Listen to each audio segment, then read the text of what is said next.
Отровата на театъра. За да създадем истинско. За да отровим наистина. Като умре публиката. Или като критиката не умори. Всеки ден. Винаги са мъртви. Те носиш жените с мен. Да, всъщност оказа се, че отровата е менте. В театъра обикновено е така.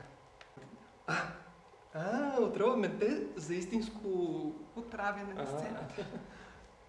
Като така се случват нещата в театъра. Поне в този, който ние правиме. Зала Юг. Север. Пардон, сменихме на зала. На четвъртия етаж. Народен театър Иван Вазов. Вход от служебния към сцена за четвъртия етаж. Зала Север. Звучи по-страшно. Преди играхме в зала Юг. Някак си беше... Имаше слънце. Топличко, сега в зала Север. Акт. Фестивал за свободен театър. 14-18 ноември. София. Заповядайте. Заповядайте.